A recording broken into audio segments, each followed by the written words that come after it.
द्वितीय विश्व युद्ध की कहानी सिर्फ 1939 से शुरू नहीं होती। इसकी जड़ें उससे बहुत पहले बोई जा चुकी थी। प्रथम विश्व युद्ध के बाद जब 1919 में ट्रीटी ऑफ वर्सेल्स पर हस्ताक्षर हुए तो दुनिया को लगा कि अब स्थायी शांति आ जाएगी। लेकिन असल में वही संधि आने वाले तूफान की नींव बन रही थी। जर्मनी को युद्ध का मुख्य दोषी ठहराया गया, उस पर भारी आर्थिक जुर्माना लगाया गया, उसकी सेना को सीमित कर दिया गया, उसके कई क्षेत्र छीन लिए गए। लाखों सैनिक घर लौटे, लेकिन देश में नौकरी नहीं थी, अर्थव्यवस्था बर्बाद थी और लोगों के मन में गुस्सा और अपमान की आग जल रही थी। 1920 के दशक में जर्मनी में महंगाई इतनी बढ़ी कि लोग पैसे की गड्डियां लेकर रोटी खरीदने जाते थे। मध्यम वर्ग टूट गया। आम जनता को लगा कि उनके साथ अन्याय हुआ है। इसी असंतोष ने कट्टर विचारधाराओं को जन्म दिया। उधर यूरोप के बाकी देश भी स्थिर नहीं थे। आर्थिक संकट 1929 की महामंदी के रूप में आया, जिसने पूरी दुनिया को हिला दिया। कारखाने बंद हुए, बेरोजगारी बढ़ी और लोगों का लोकतंत्र पर भरोसा कम होने लगा। इसी माहौल में जर्मनी में एक करिश्माई लेकिन खतरनाक नेता उभरा, एडॉल्फ हिटलर। उसने जनता से वादा किया, मैं जर्मनी को फिर से महान बनाऊंगा।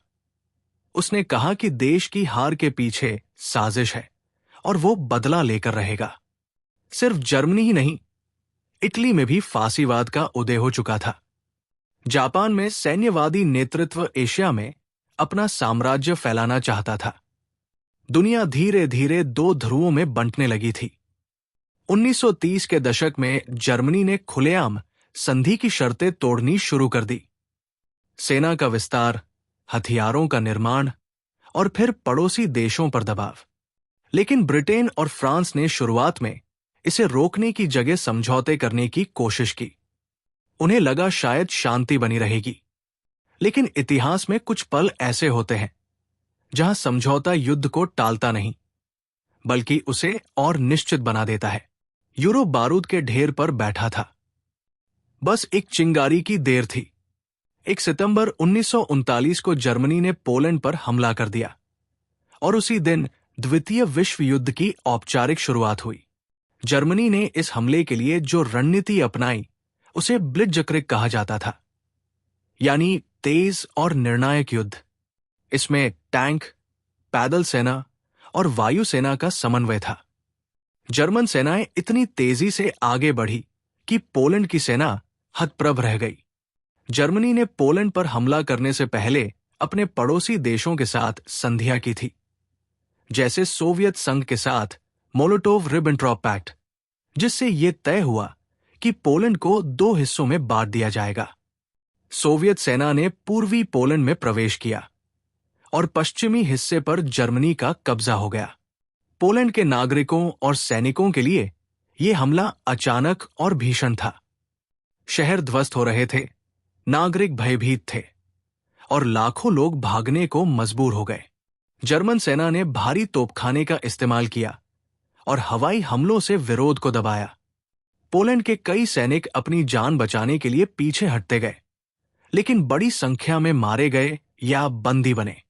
ब्रिटेन और फ्रांस ने पोलैंड पर हमले के तुरंत बाद जर्मनी के खिलाफ युद्ध घोषित किया। 3 सितंबर 1939 को युद्ध का ये नया चरण शुरू हुआ। लेकिन शुरुआत में मित्र राष्ट्रों की सेनाएं जर्मनी को रोकने में असमर्थ रही। जर्मनी ने तेजी से आगे बढ़ना जारी रखा और पोलैंड पर पूरी तरह कब्जा कर लिया। इस हमले ने पूरी दुनिया को दिखा दिया कि जर्मनी अब केवल धमकी नहीं दे रहा है, वो अपनी शक्ति दिखाने के लिए तैयार है। यूरोप में तनाव चरम पर पहुंच गया और ब्रिटेन व फ्रांस ने अपनी सेना तैयार करना शुरू किया। सिर्फ यूरोप ही नहीं, पूरी दुनिया के देशों की निगाहें जर्मनी पर टिकी थी।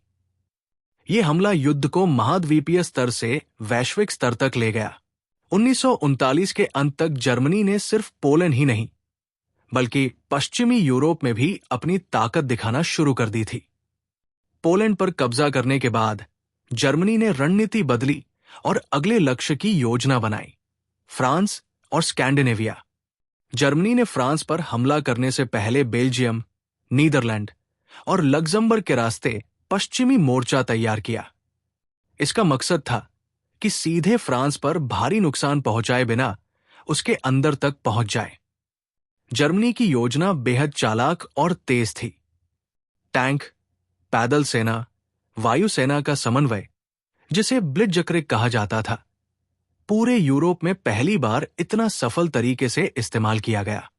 नीदरलैंड और बेल्जियम में गहरी खाइयां और किले बनाए गए थे, लेकिन जर्मन सेना ने उन्हें जल्दी तोड़ दिया। उनकी वायुसेना ने शहरों पर लगातार हमला किया और नागरिकों में डर पैदा किया। सैनिक जल्दी आगे बढ़ते गए और फ्रांस की सेना को पैदल सेना और टैंक की ताकत के सामने पीछे हटना पड़ा। उसी समय नॉर्वे और डेनमार्क पर भी जर्मनी ने कब्जा कर लिया। इन देशों का महत्व सिर्फ भूगोलिक नहीं था। नॉर्वे में बंदरगाह थे जो जर्मनी को अटलांटिक तक पहुंच प्रदान करते थे। स्कैंडिनेवियाई देशों की धातु और कोयले की खदानें जर्मनी की मशीनरी के लिए बहुत जरूरी थी। फ्रांस में स्थिति और भी गंभीर थी। जर्मनी ने आल्प्स और मेसिन लाइन के चारों ओर घूमकर हमला किया। फ्रांस की सेना की तैयारी कमजोर थी और जर्मन सैनिक इतनी तेजी से आगे बढ़े कि फ्रांस की राजधानी पेरिस तक खतरा बढ़ गया। फ्रांस की सरकार और सेना आश्चर्यचकित और डरी हुई थी। इस दौरान ब्रिटेन ने अपनी सेना फ्रांस भेजी, लेकिन फ्रांस के कमजोर पड़ते मोर्चे के कारण पूरी स्थिति नियंत्रण से बाहर हो गई। जर्मनी की ये तेज और निर्णायक जीतें दिखा रही थी कि युद्ध का स्वरूप पूरी तरह बदल चुका है। सिर्फ सैन्य ही नहीं, जर्मनी की इस रणनीति ने यूरोप के राजनीतिक नक्शे को भी बदलना शुरू कर दिया। मित्र राष्ट्रों में डर और असहजता फैल गई। अब उन्हें महसूस हुआ कि अगर जर्मनी को तुरंत रोका नहीं गया तो पूरी पश्चिमी यूरोप पर उसका कब्जा संभव है। और इसी तैयारी और तनाव के बीच ब्रिटेन और फ्रांस ने जर्मनी के खिलाफ अपनी रणनीति बदलनी शुरू की। लेकिन यह आसान नहीं था।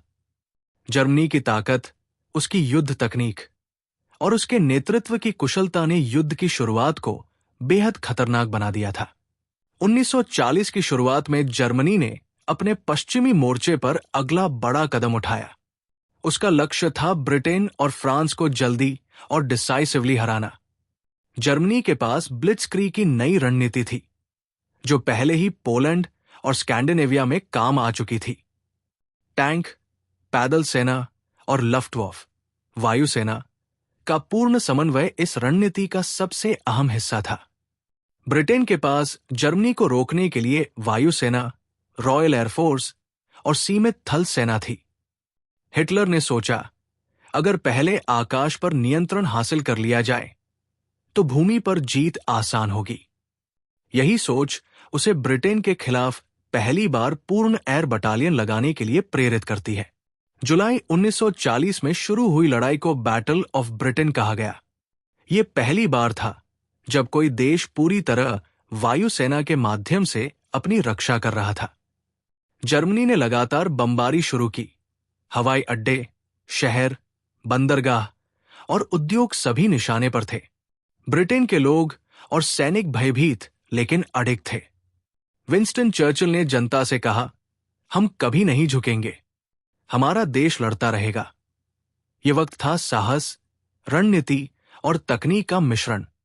ब्रिटेन ने भी कोई पीछे नहीं हटे। आरएएफ ने जर्मन विमानों का मुकाबला किया।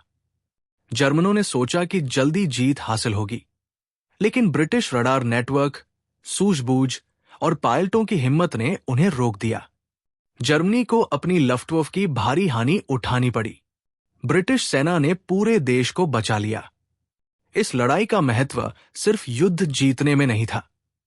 यह साबित कर दिया कि हिटलर की मशीन, चाहे कितनी भी ताकतवर हो, हर मोर्चे पर अजेय नहीं थी।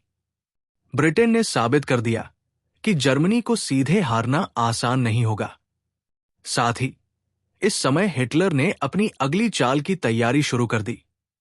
अब उसकी नजर सोवियत संघ और पूर्वी मोर्चे पर थी। उसने सोच लिया था कि अगर पश्चिमी यूरोप में जीत नहीं भी होती तो पूर्व की तरफ बढ़कर संसाधनों और भूमि पर कब्जा किया जा सकता है। ब्रिटेन की हिम्मत और हिटलर की रणनीति के बीच ये लड़ाई इतिहास की सबसे रोमांचक और निर्णायक लड़ाइयों में से एक बन गई।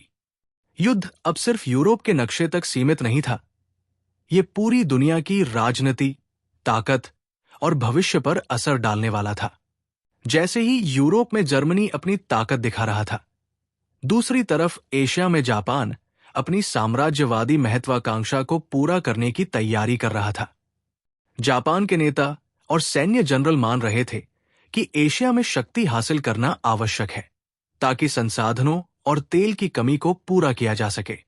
इसके लिए उन्होंने 1931 में मंचूरिया पर कब्जा किया और धीरे धीरे चीन के बड़े हिस्से पर अधिकार जमा लिया। 1937 में जापान ने चीन के बड़े शहरों और उद्योगों पर व्यापक हमला किया। ये आक्रामक कदम सेकंड साइनो जापानीज वॉर के रूप में जाना गया।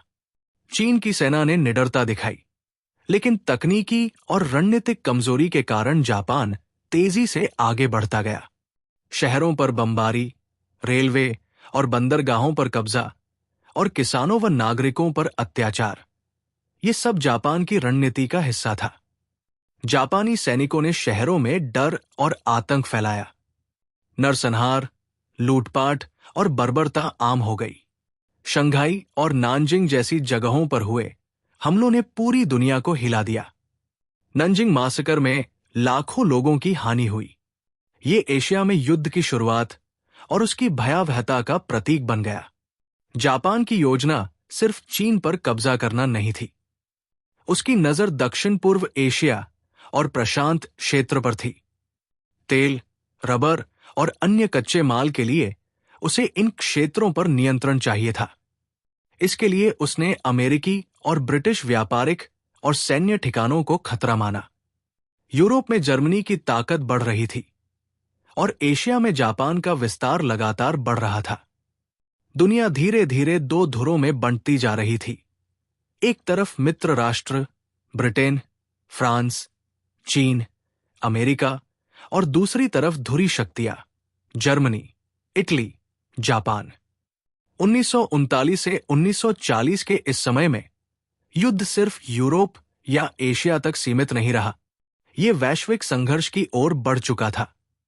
न केवल सेनाएं बल्कि पूरे समाज, अर्थव्यवस्था और उद्योग युद्ध में शामिल हो चुके थे। जापान की आक्रामकता और यूरोप में हिटलर की चाल ने यह साफ कर दिया कि दुनिया अब सिर्फ डर और युद्ध के बीच जी रही थी। 1940 के मध्य तक जर्मनी ने पश्चिमी यूरोप में अपना दबदबा मजबूत कर लिया था। पोलैंड, नॉर्वे, डेनमार्क और नीदरलैंड पर कब्जा करने के बाद अब हिटलर की नजर फ्रांस और ब्रिटेन पर थी। जर्मनी ने बेल्जियम और लग्जमबर्ग के रास्ते फ्रांस में घुसपैठ की और ब्लिट्जक्रीग की रणनीति से फ्रांस की सेना को पीछे धकेल दिया। फ्रांस की राजधानी पेरिस खतरे में थी। फ्रांस की सेना हताश और भ्रमित थी। गवर्नमेंट ने राजधानी छोड़ने और दक्षिण में विशी फ्रांस सरकार बनाने का निर्णय लिया। फ्रांस पर कब्जा और पतन ने पूरे यूरोप में हलचल पैदा कर दी। इसी बीच इटली के नेता बेनिदो मुस्सोलिनी ने भी युद्ध में हिस्सा लिया। उसने अफ्रीका में ब्रिटिश और फ्रांसीसी कॉलोनियों पर हमला किया। इटली की सेना अफ्रीका के रेगिस्तानी इलाकों में जा रही थी, लेकिन जर्मनी की तुलना में उनकी ताकत कमजोर थी। ब्रिटेन ने इस स्थिति में अपनी सेना और वायुसेना को मजबूत किया। विंस्टन चर्चिल ने जनता से कहा कि हम कभी नहीं झुकेंगे। ब्रिटेन की RAF, रॉयल एयरफोर्स, ने जर्मन लफ्टवफ़ का मुकाबला किया और बैटल ऑफ ब्रिटेन की शुरुआत हुई। बैटल ऑफ ब्रिटेन ने साबित किया कि आधुनिक युद्ध में वायु नियंत्रण कितना अहम है। जर्मनी को उम्मीद थी कि वो जल्द ही ब्रिटेन को कमजोर कर देगा, लेकिन ब्रिटेन के पायलटों और रडार सिस्टम ने उसकी योजना नाकाम कर दी। इस दौरान जर्मनी ने दक्षिण पूर्व यूरोप में भी विस्तार की तैयारी शुरू कर दी। हिटलर ने सोच लिया कि अगर पश्चिमी मोर्चे में पूर्ण विजय नहीं भी होती तो पूर्व की तरफ सोवियत संघ पर हमला किया जा सकता है। इटली की सेना अफ्रीका और भूमध्य सागर में दबाव डाल रही थी, लेकिन जर्मनी की तेजी और कुशल नेतृत्व ने यूरोप में हालात को नियंत्रित रखा। हिटलर ने अपनी योजना के तहत यूरोप के नक्शे पर अपने कदम और मजबूत किए। युद्ध अब सिर्फ एक महाद्वीपीय संघर्ष नहीं रहा, ये धीरे धीरे वैश्विक स्तर पर फैल रहा था। एशिया में जापान का आक्रमण, यूरोप में जर्मनी का विस्तार और अफ्रीका में इटली का दबदबा, ये सब दुनिया को एक विशाल वैश्विक युद्ध की ओर ले जा रहे थे। 1941 का साल द्वितीय विश्व युद्ध में एक निर्णायक मोड़ साबित हुआ। हिटलर ने अब अपनी आंखें पूर्व की तरफ घुमाई, सोवियत संघ पर हमला करने का निर्णय लिया। इसे इतिहास में ऑपरेशन बारबारोसा कहा गया। जर्मनी ने सोवियत सीमा पर अचानक और बड़े पैमाने पर हमला किया। लाखों जर्मन सैनिक, हजारों टैंक और हजारों विमानों के साथ पूर्वी मोर्चे पर उतरे। ब्लिट्जक्रीग की रणनीति यहां भी लागू की गई। तेजी, सटीकता और समन्वय का पूर्ण प्रयोग। सोवियत संघ को इस हमले की कोई चेतावनी नहीं थी। सैनिकों की संख्या तो अधिक थी, लेकिन योजना और तैयारी कमजोर थी। जर्मन सेना ने सीमाओं पर मौजूद सोवियत सैनिकों को जल्दी ही परास्त करना शुरू किया। हजारों सैनिक बंदी बने और भारी मात्रा में सोवियत उपकरण जर्मन कब्जे में आ गए। लेकिन सोवियत संघ भी पूरी तरह पीछे नहीं रहा। यहां की विशाल भूमि, कठोर सर्दी और भारी जनसंख्या ने जर्मन योजना को चुनौती दी। जैसे जैसे जर्मन आगे बढ़े, सोवियत सेना ने पीछे हटते हुए जमीन को जला दी और संसाधनों को नष्ट कर दिया, ताकि जर्मन सेना उन्हें इस्तेमाल न कर सके। इसे स्कोच्ड अर्थ पॉलिसी कहा गया। जर्मन सेना की ताकत और सोवियत की जमीनी रणनीति के बीच ये लड़ाई बेहद कठिन और लंबी हो गई। जुलाई 1941 तक जर्मन टैंक और पैदल सेना कई किलोमीटर अंदर सोवियत भूमि में घुस चुके थे, लेकिन उन्हें भारी प्रतिरोध का सामना करना पड़ा। इस मोर्चे की सबसे बड़ी चुनौती थी रूस की सर्दी। जर्मन सैनिक ठंड और कठिन परिस्थितियों से जूझ रहे थे। खुरदरी सड़कें, बर्फ और सीमित आपूर्ति ने जर्मन सेना की गति को धीमा कर दिया। सोवियत सेना ने शहरों की घेराबंदी की और नागरिकों ने भी अपनी जान जोखिम में डालकर लड़ाई में योगदान दिया। ऑपरेशन बारबारोसा ने साबित कर दिया कि जर्मनी अब यूरोप के बाहर भी अपनी शक्ति दिखाना चाहता है। यह हमला विश्व युद्ध को और व्यापक बनाता है, क्योंकि अब जर्मनी और सोवियत संघ के बीच सबसे बड़ा और रक्तरंजित मोर्चा खुल गया था। लेकिन ये शुरुआत थी, क्योंकि जर्मनी की विजय की उम्मीद और सोवियत संघ का विशाल विरोध आगे चलकर पूरी दुनिया के भाग्य को बदलने वाला था। जैसे ही यूरोप में जर्मनी अपनी ताकत दिखा रहा था, दूसरी तरफ प्रशांत और एशिया में जापान की चालें खतरनाक हो गई थी। जापान की सरकार और सेना समझ चुकी थी कि चीन पर कब्जा अकेले पर्याप्त नहीं है। उन्हें तेल, रबर और अन्य संसाधनों के लिए दक्षिण पूर्व एशिया और प्रशांत क्षेत्र पर नियंत्रण चाहिए था। जापान ने अपने पड़ोसी देशों पर विस्तार की योजना बनाई।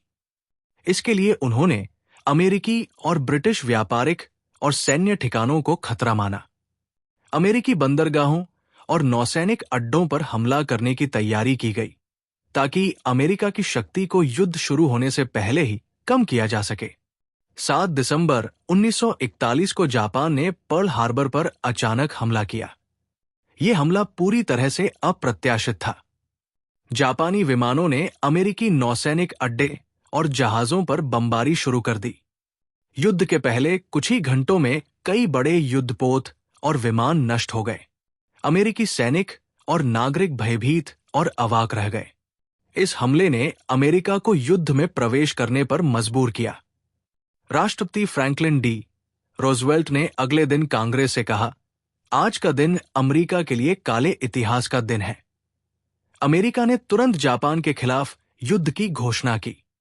इसके बाद जर्मनी और इटली ने भी अमेरिका के खिलाफ युद्ध घोषित कर दिया।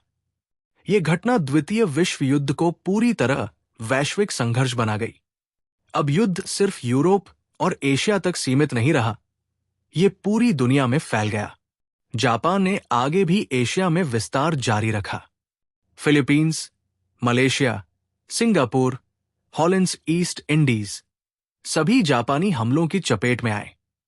एशियाई देशों के नागरिकों और सैनिकों ने प्रतिरोध किया, लेकिन जापानी सेना की ताकत और क्रूरता ने उन्हें डर के साए में डाल दिया। जापान की ये चालें अमेरिका और ब्रिटेन दोनों के लिए गंभीर खतरा बन गई। अब मित्र राष्ट्रों को दो मोर्चों पर युद्ध लड़ना पड़ रहा था, यूरोप में जर्मनी और इटली और प्रशांत में जापान। ये वही समय था जब युद्ध का स्वरूप पूरी तरह बदल गया। अब आधुनिक युद्ध में न केवल सेनाएं बल्कि उद्योग, नागरिक आबादी और वैश्विक संसाधन भी सीधे युद्ध में शामिल हो गए थे। 1941 से 1942 के समय में यूरोप और एशिया के साथ साथ उत्तरी अफ्रीका भी द्वितीय विश्व युद्ध का महत्वपूर्ण मोर्चा बन गया। जर्मनी और इटली दोनों का लक्ष्य था मध्य पूर्व और उत्तरी अफ्रीका में नियंत्रण हासिल करना। इसके पीछे रणनीति ये थी कि मित्र राष्ट्रों की आपूर्ति लाइनों को काटा जाए और भूमध्य सागर का रास्ता उनके लिए बंद किया जाए। इटली ने पहले ही लीबिया और इथियोपिया में कदम रखे थे, लेकिन उनकी सेना कमजोर और असंगठित थी। इस कमी को पूरा करने के लिए हिटलर ने उत्तरी अफ्रीका में अपने सबसे सक्षम जनरल अर्विन रोमेल को भेजा। उन्हें डेजर्ट फॉक्स कहा जाता था क्योंकि उनकी गति और रणनीति रेगिस्तान में बेहद खतरनाक थी। रोमेल ने टैंक और पैदल सेना के तेज हमलों के साथ ब्रिटिश और सहयोगी सेनाओं को लगातार पीछे धकेला। उसके हमलों की तीव्रता और रणनीतिक चालाकी ने मित्र राष्ट्रों को चौकन्ना कर दिया। ब्रिटिश सेना, जो पहले ही यूरोप और एशिया के मोर्चों में जूझ रही थी, अब अफ्रीका में भी संघर्ष कर रही थी। इस समय मित्र राष्ट्रों ने भी जवाबी रणनीति अपनाई। ब्रिटिश कमांड ने अपने सैनिकों को पुनर्गठित किया और अमेरिका की आर्थिक मदद से नए हथियार, टैंक और गोला बारूद भेजे। दोनों तरफ से तेज और घातक टकराव हुआ। रेगिस्तानी तापमान, धूल और लंबे आपूर्ति रास्तों ने लड़ाई को और कठिन बना दिया। सैनिकों की थकान और मरुस्थलीय परिस्थितियां युद्ध का हिस्सा बन गई। रोमेल की रणनीति इतनी प्रभावशाली थी कि उसने एल अल्मेनिया और टोब्रुक जैसे महत्वपूर्ण बंदरगाहों पर कब्जा कर लिया। लेकिन मित्र राष्ट्रों ने लगातार अपनी स्थिति मजबूत की और योजना बनाई कि रोमेल को पीछे धकेला जाए। उत्तरी अफ्रीका में यह संघर्ष मित्र राष्ट्रों और धुरी शक्तियों के लिए निर्णायक मोर्चा बन गया। ये मोर्चा ये भी दिखाता है कि द्वितीय विश्व युद्ध केवल यूरोप या एशिया तक सीमित नहीं था। युद्ध का क्षेत्र पूरी दुनिया में फैल रहा था और हर मोर्चे की रणनीति, संसाधन और मौसम युद्ध की दिशा बदल सकते थे। 1942 से 1943 के बीच द्वितीय विश्व युद्ध का सबसे निर्णायक मोर्चा खुला। पूर्वी यूरोप और रूस का विशाल मैदान। जर्मनी ने सोवियत संघ पर अपना हमला जारी रखा। ये मोर्चा ऑपरेशन बारबारोसा के बाद और भी भयानक रूप ले चुका था। जर्मन सेनाएं सोवियत भूमि में गहराई तक घुस चुकी थी, लेकिन अब उन्हें लगातार प्रतिरोध का सामना करना पड़ रहा था। स्टालिनग्राड का शहर इस युद्ध का प्रतीक बन गया। जर्मन सेनाओं ने इसे घेर लिया और शहर में भयंकर युद्ध शुरू हुआ। यह केवल सैनिकों की लड़ाई नहीं थी, बल्कि पूरे शहर की आबादी और इमारतें भी युद्ध का हिस्सा बन गई। घर, स्कूल, अस्पताल सब जर्मन और सोवियत हमलों के बीच बर्बाद हो गए। सोवियत सेना ने स्टालिनग्राड को छोड़ने की जगह रणनीति बदली। उन्होंने जर्मन को शहर में फंसाने का निर्णय लिया। ये शहर के अंदर और बाहर की जंग थी। हर गली, हर इमारत, हर चौक पर खूनी लड़ाई हुई। सैनिकों की संख्या लाखों में थी और हताहतों की संख्या भी अत्यधिक। सर्दियों की कठोरता ने जर्मन सेना के लिए मुश्किलें और बढ़ा दी। बर्फ, कम आपूर्ति और जमी हुई भूमि ने उन्हें पीछे धकेल दिया। सोवियत सेना ने अपनी एनवलोपमेंट रणनीति अपनाई और जर्मन सेना को शहर के चारों ओर घेर लिया। जर्मन सैनिक अब स्टालिनग्राड में फंसे हुए थे और उनकी हर आपूर्ति लाइन कट चुकी थी। ये लड़ाई न केवल सैनिकों की शौर्य परीक्षा थी, बल्कि रणनीति, धैर्य और मानसिक ताकत की परीक्षा भी थी। सोवियत संघ की भारी जनसंख्या, विशाल भूभाग और कठोर जलवायु ने जर्मनी के विस्तार की उम्मीद को चुनौती दी। जून 1943 तक स्टालिनग्राड की लड़ाई जर्मनी के लिए निर्णायक मोड़ बन गई। हिटलर की सेना पहली बार गंभीर हार का सामना कर रही थी। ये जीत मित्र राष्ट्रों और सोवियत संघ के लिए एक नई आशा लेकर आई। पूर्वी मोर्चे पर यह लड़ाई साबित कर रही थी कि युद्ध में सिर्फ हथियार और सैनिक ही नहीं, बल्कि भूगोल, मौसम और रणनीति भी निर्णायक भूमिका निभाते हैं। स्टालिनग्राड ने युद्ध का रुख बदल दिया और दिखा दिया कि हिटलर की विजय अनिवार्य नहीं है। 1942 में द्वितीय विश्व युद्ध ने प्रशांत क्षेत्र में भी निर्णायक मोड़ ले लिया। जापान ने चीन और दक्षिण पूर्व एशिया पर कब्जा कर लिया था और अब उसकी नजर अमेरिका के प्रशांत नौसैनिक बलों पर थी। अमेरिका ने 7 दिसंबर 1941 को पर्ल हार्बर पर हुए हमले के बाद युद्ध में प्रवेश किया और प्रशांत में अमेरिकी नौसेना ने अपने बेड़े को युद्ध के लिए तैयार करना शुरू किया। जापानी सेनाओं ने आगे बढ़ते हुए फिलीपींस, मलेशिया, सिंगापुर और हॉलैंड्स ईस्ट इंडीज पर कब्जा किया। उनके कदम इतने तेज थे कि मित्र राष्ट्रों के लिए उन्हें रोकना बेहद मुश्किल हो गया। लेकिन अमेरिकी नौसेना ने भी तैयारी शुरू कर दी।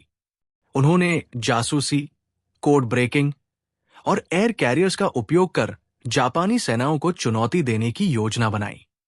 1942 के मध्य में बैटल ऑफ मिडवे हुआ। यह लड़ाई प्रशांत युद्ध का निर्णायक मोड़ थी। जापान ने सोचा कि मिडवे एटॉल पर हमला करके अमेरिका की नौसेना को कमजोर कर देगा और प्रशांत में नियंत्रण हासिल कर लेगा।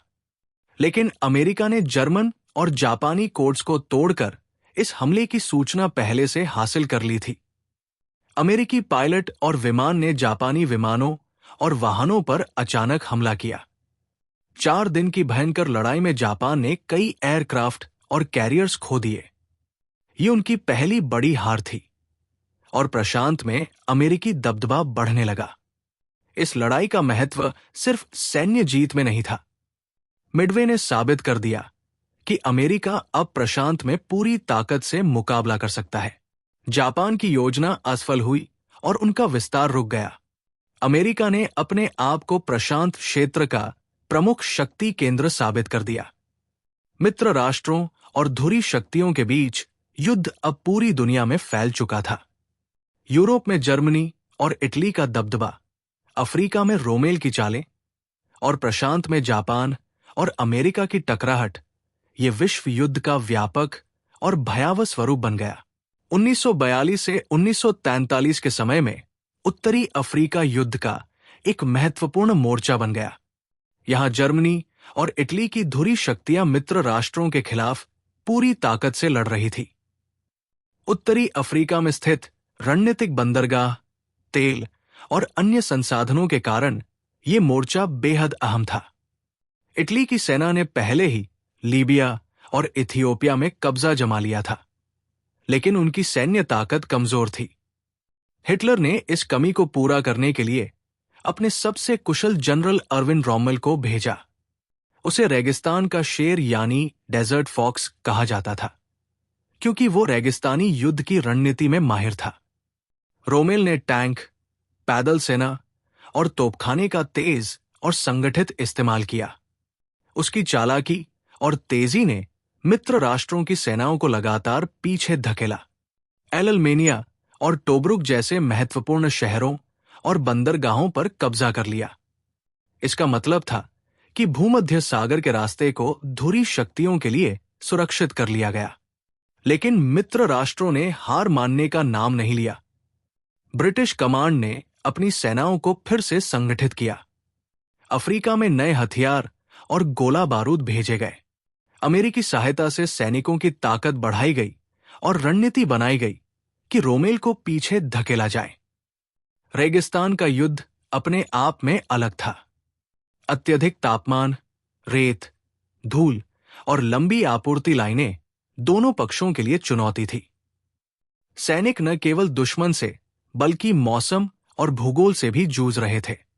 थकावट, जल और भोजन की कमी और रात में घातक हमले, ये सब युद्ध को और भी खतरनाक बना रहे थे। रोमेल की चालाकी और रणनीति के बावजूद मित्र राष्ट्रों ने संयम और धैर्य दिखाया।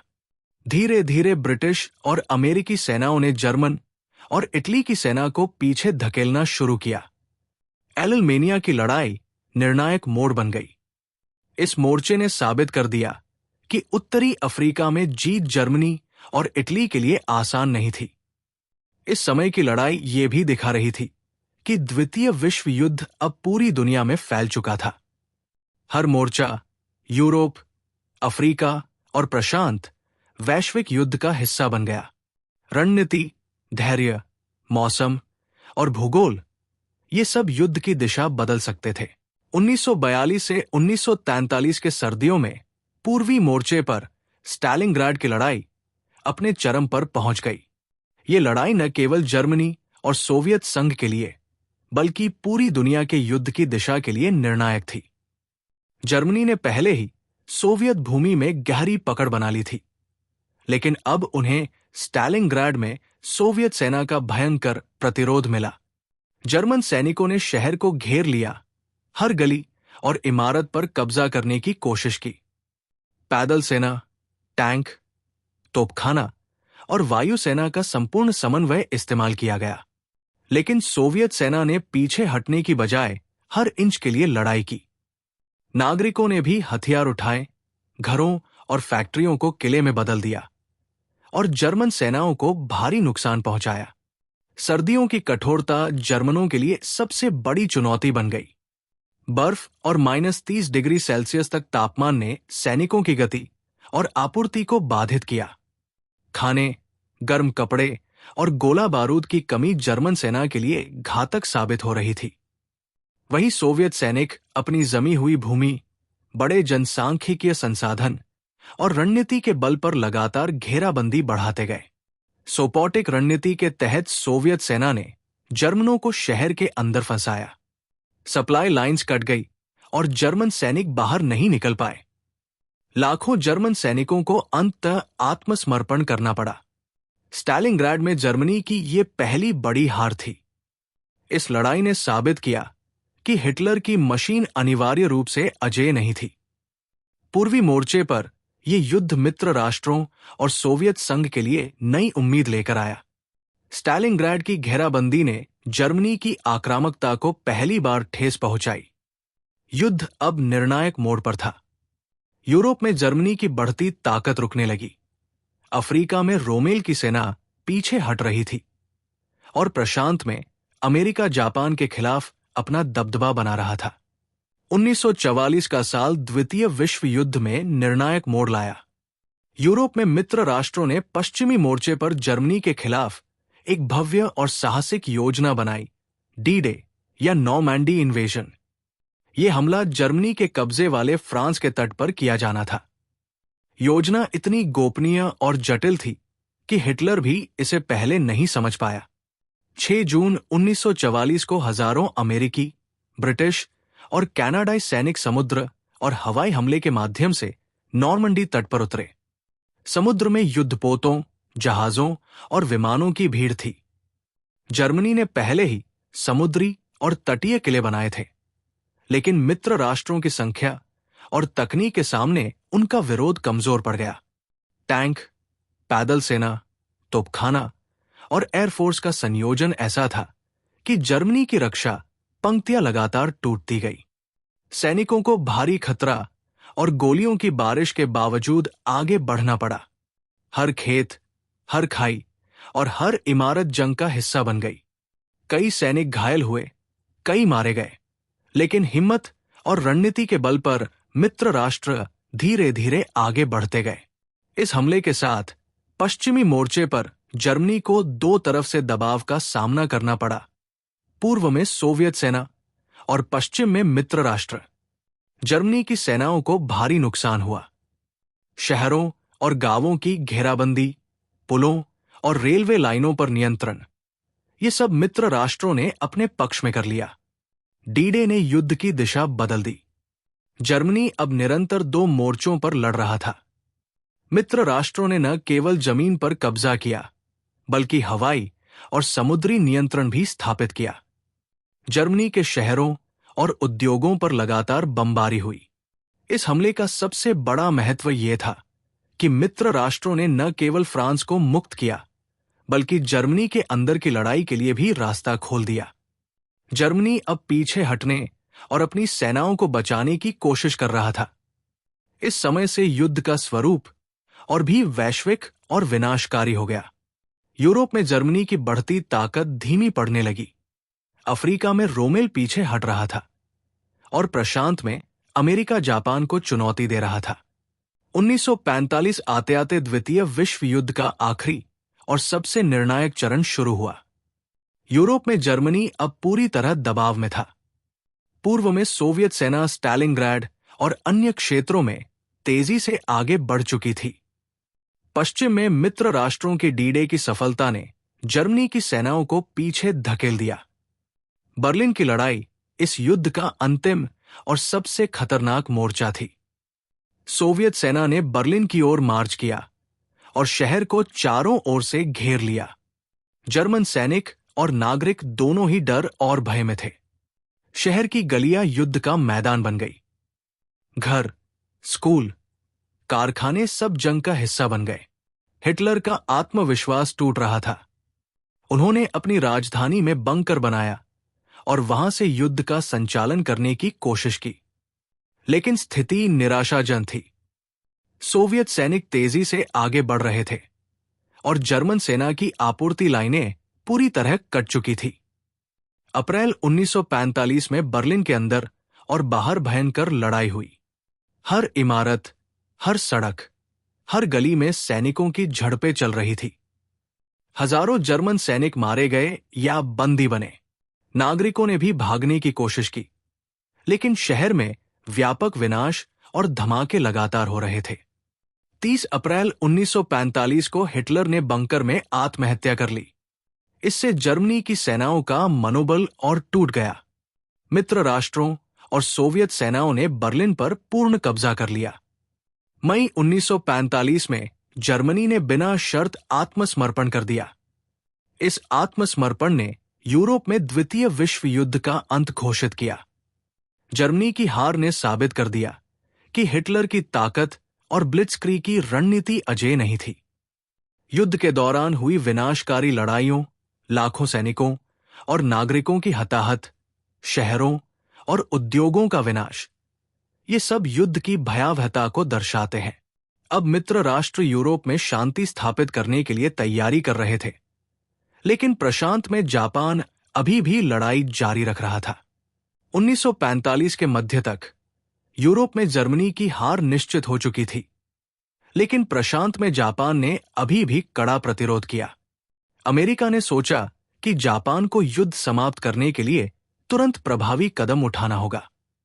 इसके लिए उन्होंने अपने सबसे नए और खतरनाक हथियार एटम बम का इस्तेमाल करने का निर्णय लिया।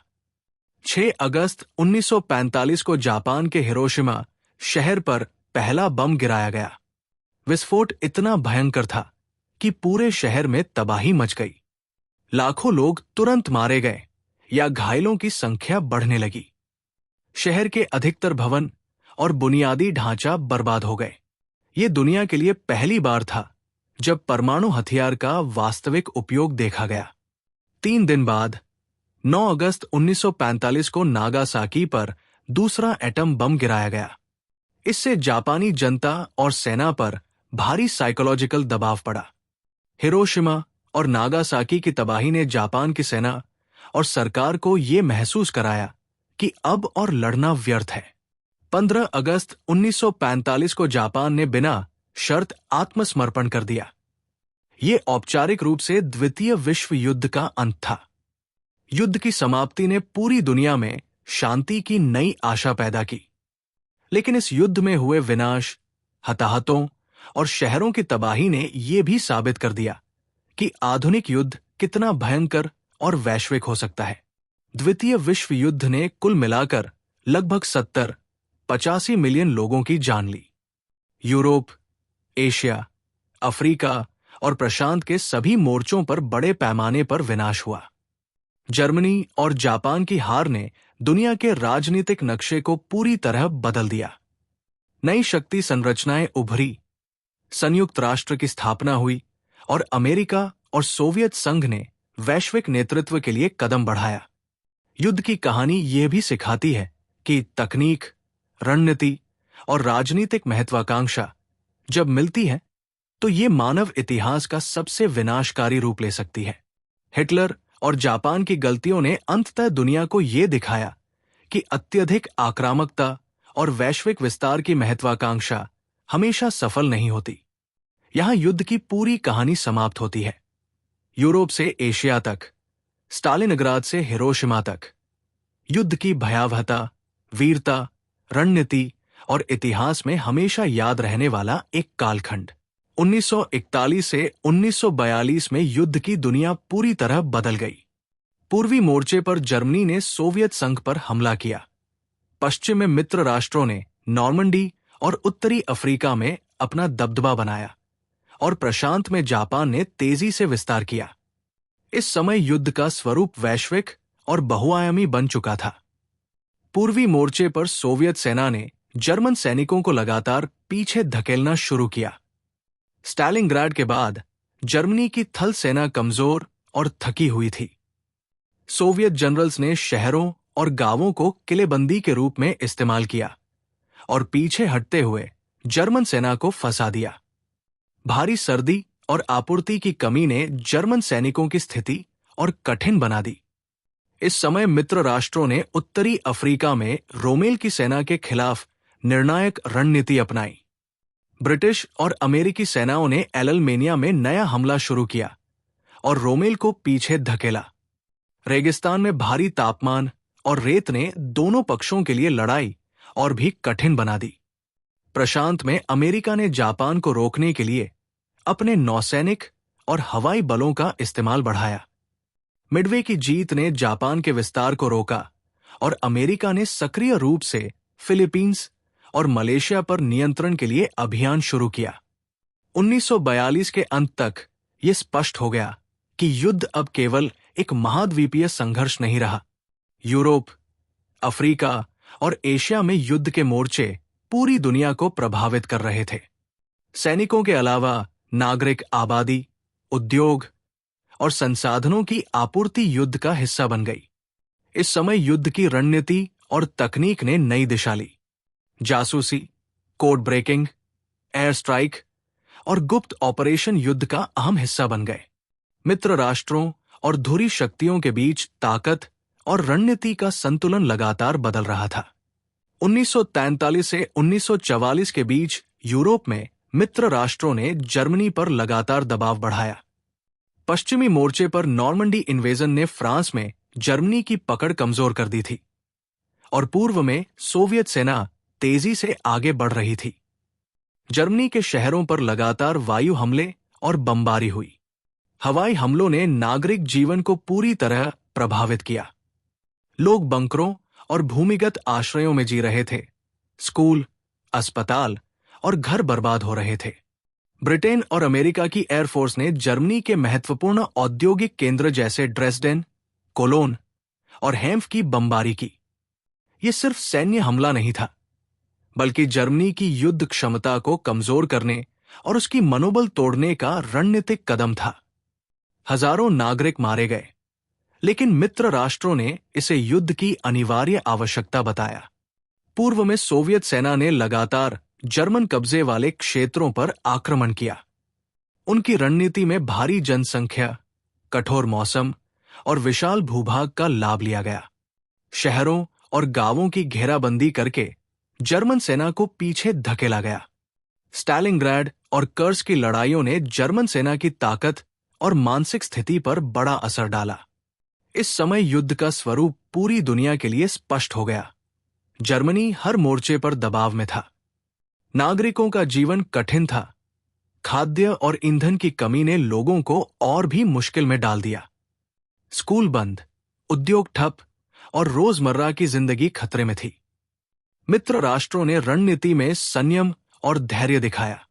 2 मोर्चों पर लगातार दबाव, वायु हमले और सोवियत और पश्चिमी सेनाओं का संयुक्त आक्रमण जर्मनी की हार की तैयारी कर रहा था। जर्मनी अब अपनी सेनाओं को बचाने और पीछे हटने के अलावा कोई विकल्प नहीं देख रहा था। इस मोर्चे ने यह साबित कर दिया कि युद्ध केवल सैनिकों तक सीमित नहीं था। नागरिक आबादी, शहरों का विनाश, आपूर्ति की कठिनाइयां और रणनीतिक बमबारी, ये सब युद्ध की पूरी भयावहता और वैश्विक प्रभाव को दर्शा रहा था। 1944 से 1945 के बीच प्रशांत में अमेरिकी और मित्र राष्ट्रों की सक्रिय कार्रवाइयां जापान को लगातार कमजोर कर रही थी। जापान, जिसने 1941 में पर्ल हार्बर पर हमला करके अमेरिका को युद्ध में खींचा था, अब अपनी सीमाओं पर लगातार दबाव महसूस कर रहा था। अमेरिकी नौसेना और एयरफोर्स ने फिलीपींस, गुआम और मलेशिया में निर्णायक अभियान चलाए। फिलीपींस अभियान में अमेरिकी और फिलीपीन प्रतिरोधी बलों ने मिलकर जापानी सैनिकों पर हमला किया। जंग जमीन और समुद्र दोनों में हुई।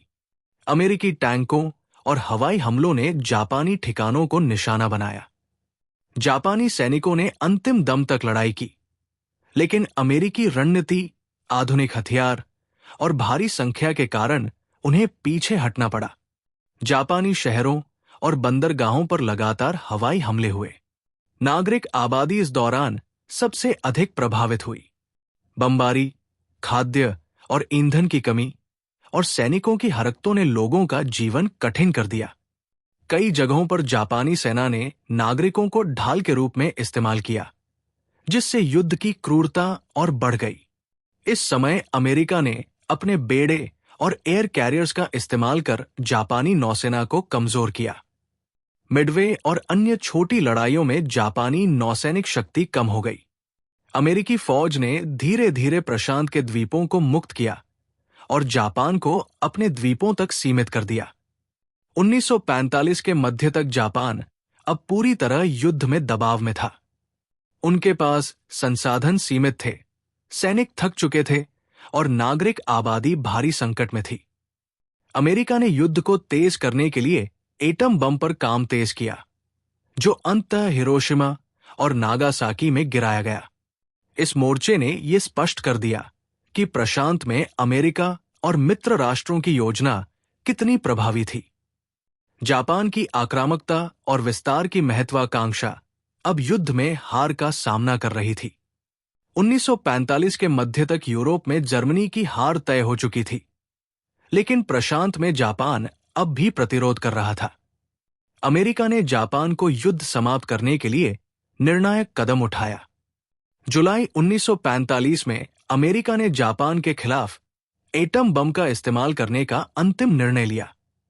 6 अगस्त 1945 को हिरोशिमा पर पहला बम गिराया गया।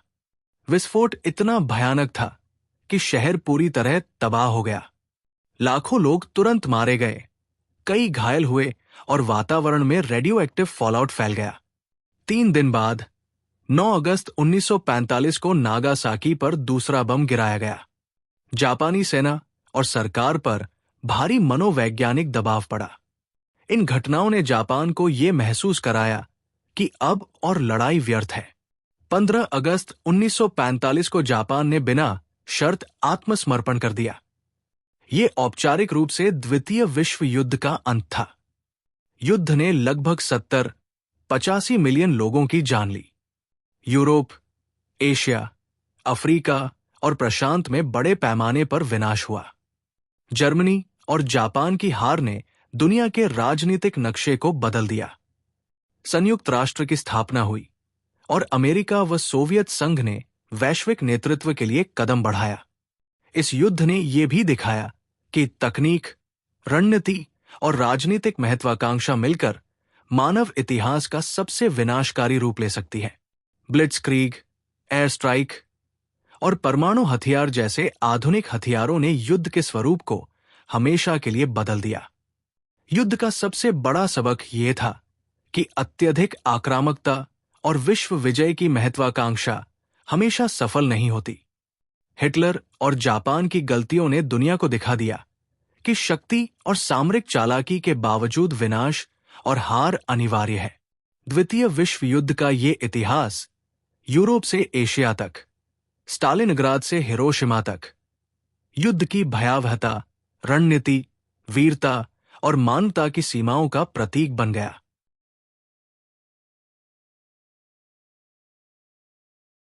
1945 के मध्य तक प्रशांत में युद्ध पूरी तरह निर्णायक मोड़ पर पहुंच चुका था। अमेरिका और उसके मित्र राष्ट्र जापान को हर मोर्चे पर दबाव में रख रहे थे। फिलीपींस और गुआम जैसे द्वीपों पर नियंत्रण पाकर अमेरिकी सेनाओं ने जापान को धीरे धीरे अपने द्वीपों तक सीमित कर दिया। जापानी सैनिकों ने हर इंच के लिए लड़ाई जारी रखी। शहर, गांव और जंगल युद्ध के मैदान में बदल गए। अमेरिकी टैंक और हवाई हमले लगातार जापानी ठिकानों को निशाना बना रहे थे। जापानी सैनिक आखिरी दम तक लड़ रहे थे, लेकिन संसाधनों और सैनिकों की कमी ने उन्हें कमजोर कर दिया। इस समय अमेरिकी नौसेना और एयरफोर्स ने जापानी नौसैनिक शक्ति को भी कम करना शुरू किया। मिडवे, आइवो जिमा और अन्य द्वीपों पर लगातार लड़ाई हुई। जापानी जहाज और विमानों को भारी नुकसान हुआ। अमेरिकी रणनीति में द्वीप हमला, आइलैंड हॉपिंग शामिल था, जिससे वे जापानी ठिकानों को धीरे धीरे घेरे में ले रहे थे।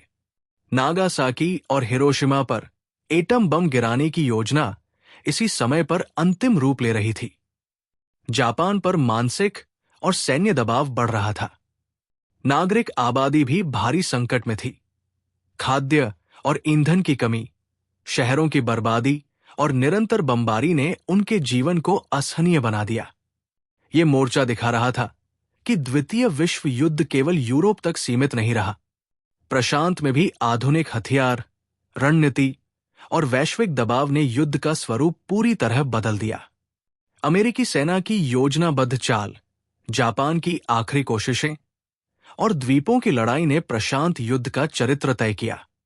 इस मोर्चे ने साबित कर दिया कि अब जापान के पास जीतने का कोई रास्ता नहीं बचा। युद्ध का अंत नजदीक था और हिरोशिमा और नागासाकी की घटनाएं इसकी अंतिम और निर्णायक कहानी बताने वाली थी। 1945 के मध्य में जापान अब युद्ध के आखिरी चरण में था। अमेरिकी और मित्र राष्ट्रों ने जापान के द्वीपों पर नियंत्रण जमा लिया था और जापानी सेना अपने आखिरी संसाधनों के साथ लड़ रही थी। शहरों और गांवों में लगातार बमबारी हो रही थी, जिससे नागरिक जीवन लगभग ठप हो गया था। लोग बंकरों और भूमिगत आश्रयों में जी रहे थे, खाने और पानी की कमी से जूझ रहे थे। जापानी सैनिकों ने कमीकाजे और आखिरी हमलों की रणनीति अपनाई। उनके पायलट अपने विमान लेकर सीधे अमेरिकी नौसैनिक जहाजों पर टकरा रहे थे।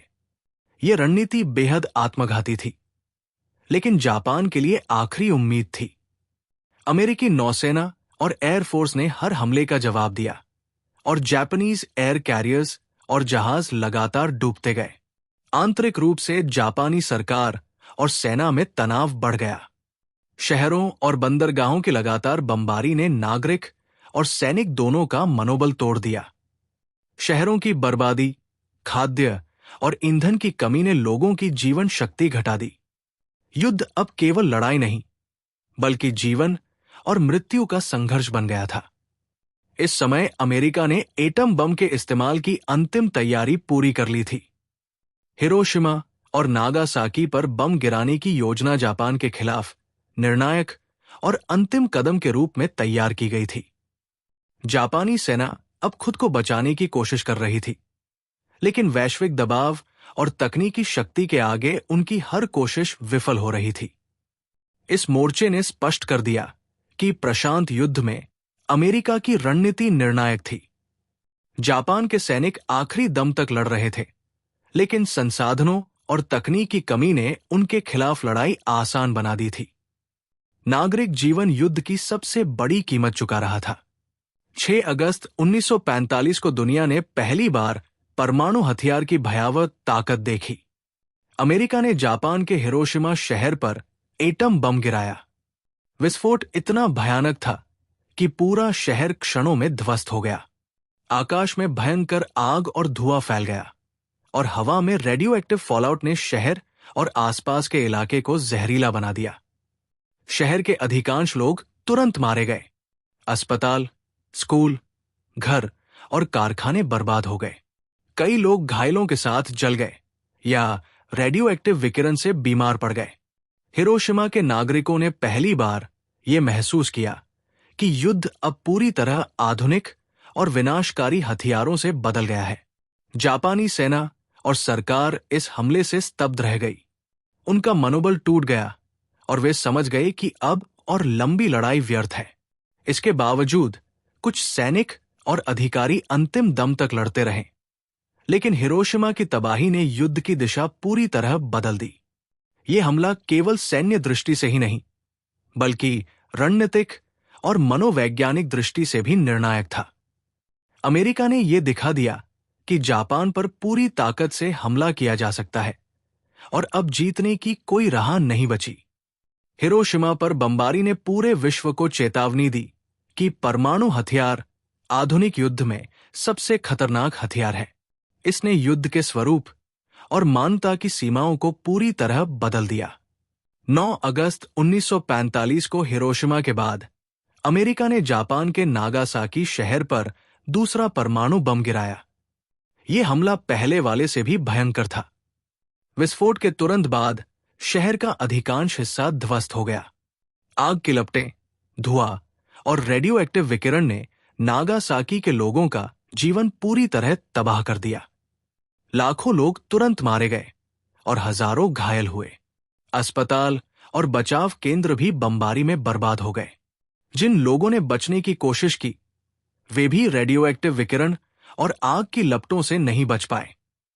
नागासाकी के दृश्य बेहद भयावह थे। पूरी सड़कों पर जलते हुए शरीर, गिरते हुए भवन और घबराए नागरिक। जापानी सरकार और सेना अब स्थिति की गंभीरता समझ गई। हिरोशिमा के पहले हमले के बावजूद कुछ अधिकारी लड़ाई जारी रखना चाहते थे, लेकिन नागासाकी ने उनके मनोबल को पूरी तरह तोड़ दिया। नागरिक आबादी का डर और हताशा इतनी बढ़ गई कि सरकार को बिना शर्त आत्मसमर्पण करने के अलावा कोई विकल्प नहीं बचा। 15 अगस्त 1945 को जापान ने औपचारिक रूप से बिना शर्त आत्मसमर्पण कर दिया। यह द्वितीय विश्व युद्ध का आखिरी और निर्णायक मोड़ था। जापान की हार ने पूरे प्रशांत क्षेत्र में शांति स्थापित करने की राह खोल दी। इस अंतिम चरण में यह स्पष्ट हो गया कि युद्ध केवल सैनिकों तक सीमित नहीं रहा। नागरिक जीवन, शहरों का विनाश, आपूर्ति की कमी और अत्याधुनिक हथियार, ये सब युद्ध की सबसे भयंकर तस्वीर पेश कर रहे थे। हिरोशिमा और नागासाकी ने दुनिया को दिखा दिया कि आधुनिक युद्ध अब पूरी तरह वैश्विक और विनाशकारी हो गया है। युद्ध की समाप्ति के बाद अमेरिका और सोवियत संघ ने नई विश्व व्यवस्था के लिए कदम बढ़ाए। संयुक्त राष्ट्र की स्थापना हुई और वैश्विक राजनीतिक नक्शा बदल गया। युद्ध की कहानी ने यह भी दिखाया कि अत्यधिक आक्रामकता और विस्तार की महत्वाकांक्षा अंततः विनाश और हार में बदल सकती है। द्वितीय विश्व युद्ध के बाद की दुनिया अब धीरे धीरे बदलने लगी। 1945 में जापान और जर्मनी की हार के बाद लाखों सैनिक घर लौटने लगे, लेकिन उनके साथ शारीरिक और मानसिक जख्म भी लौटे। यूरोप और एशिया के शहर, जो युद्ध की भीषणता झेल चुके थे, पूरी तरह बर्बाद हो चुके थे। लोग बंकरों, ध्वस्त भवनों और बमबारी के खंडहरों में जीवन यापन करने को मजबूर थे। सैनिकों और नागरिकों की मानसिक हालत सबसे चिंताजनक थी। युद्ध की भीषण झड़पें, भयंकर मौत और विस्फोटों की यादें लोगों के दिमाग में गहरी छाप छोड़ गई थी। पीटीएसडी और मानसिक तनाव आम बात बन गई थी। युद्ध के दौरान खोए परिवार, मित्र और शहरों की तबाही ने लोगों की जिंदगी को पूरी तरह बदल दिया। युद्ध के बाद मित्र राष्ट्रों ने पुनर्निर्माण की योजना बनाई। यूरोप में मार्शल प्लान के तहत शहरों और उद्योगों का पुनर्निर्माण शुरू हुआ। जापान में अमेरिकी सेना ने शासन और प्रशासन में सुधार लाने के लिए कदम उठाए। शिक्षा, स्वास्थ्य और बुनियादी ढांचा सुधारने के लिए कई कार्यक्रम चलाए गए, लेकिन युद्ध का सबसे बड़ा असर सामाजिक और राजनीतिक स्तर पर हुआ। राष्ट्रों ने अपने बीच अंतर्राष्ट्रीय संगठन बनाने की जरूरत महसूस की। इसी वजह से संयुक्त राष्ट्र की स्थापना की गई। इसका मकसद भविष्य में किसी भी महायुद्ध को रोकना और विश्व शांति बनाए रखना था। युद्ध के अनुभव ने मानवता को यह सिखाया कि तकनीक, हथियार और राजनीतिक महत्वाकांक्षा अगर संतुलित न हो तो विनाश अपरिहार्य है। सैनिकों, नागरिकों और पूरी दुनिया ने यह महसूस किया कि युद्ध केवल जीत हार का सवाल नहीं, बल्कि जीवन और मानवता के लिए खतरा है। द्वितीय विश्व युद्ध केवल सैनिकों और मोर्चों तक सीमित नहीं था, बल्कि तकनीक और रणनीति की भी भीषण परीक्षा थी। इस युद्ध में हथियारों का विकास और उनका इस्तेमाल इतिहास में सबसे भयंकर रूप में हुआ। जर्मनी ने ब्लिट्जक्रीग की रणनीति अपनाई, जिसमें टैंक, पैदल सेना और वायु शक्ति का तेज और संगठित उपयोग किया गया। इस रणनीति से युद्ध की गति इतनी बढ़ी कि कई देशों की सेनाएं हड़बड़ाई और पीछे हट गई। वायु शक्ति ने युद्ध में निर्णायक भूमिका निभाई। मित्र राष्ट्रों और धुरी शक्तियों ने हवाई हमलों में हजारों बम गिराए। शहर, बंदरगाह, कारखाने और रेलवे लाइनें निशाने पर थी। अमेरिकी और ब्रिटिश एयरफोर्स ने जर्मनी के औद्योगिक केंद्रों को तबाह किया, जिससे जर्मनी की युद्ध क्षमता कमजोर हुई। जासूसी और कोड ब्रेकिंग भी युद्ध की दिशा बदलने में अहम साबित हुई। मित्र राष्ट्रों ने जर्मन और जापानी संदेशों को तोड़ा और उनकी योजनाओं को पहले ही भांप लिया। जर्मनी की एनिग्मा मशीन को क्रैक करना युद्ध की दिशा बदलने वाली रणनीति थी। इसी वजह से मित्र राष्ट्रों ने कई सफल हमले और बचाव की तैयारी समय से पहले कर ली। पृथ्वी के चारों कोनों में तकनीक का इस्तेमाल हुआ। प्रशांत में अमेरिकी नौसैनिक एयर कैरियर्स और जापानी कमांडरों के बीच लड़ाई आधुनिक समुद्री युद्ध का आदर्श उदाहरण बनी। टैंकों, तोपखाने, हवाई हमलों और अंत में परमाणु हथियारों ने युद्ध की शैली और गति पूरी तरह बदल दी। युद्ध की ये तकनीकी और रणनीतिक परीक्षा दिखा रही थी कि आधुनिक युद्ध में केवल सैनिकों की संख्या नहीं, बल्कि हथियार, योजना और जानकारी का सही इस्तेमाल सबसे अहम है। ब्लिट्जक्रीग, एटम बम, वायु हमला और जासूसी, ये सभी आधुनिक युद्ध की नई परिभाषा बने। द्वितीय विश्व युद्ध केवल मोर्चों और हथियारों तक सीमित नहीं रहा, बल्कि इसका असर नागरिक जीवन पर भी सबसे अधिक पड़ा।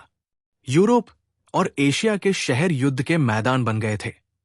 बमबारी, भूखमरी और निरंतर खतरे ने लोगों का जीवन कठिन और भयावह बना दिया। स्कूल, अस्पताल और घर नष्ट हो गए। लोग बंकरों और भूमिगत आश्रयों में रहने को मजबूर थे। महिलाओं की भूमिका इस युद्ध में बेहद अहम साबित हुई। पुरुषों के मोर्चों पर जाने के बाद महिलाओं ने फैक्ट्रियों, अस्पतालों और सरकारी कार्यों में काम करना शुरू किया।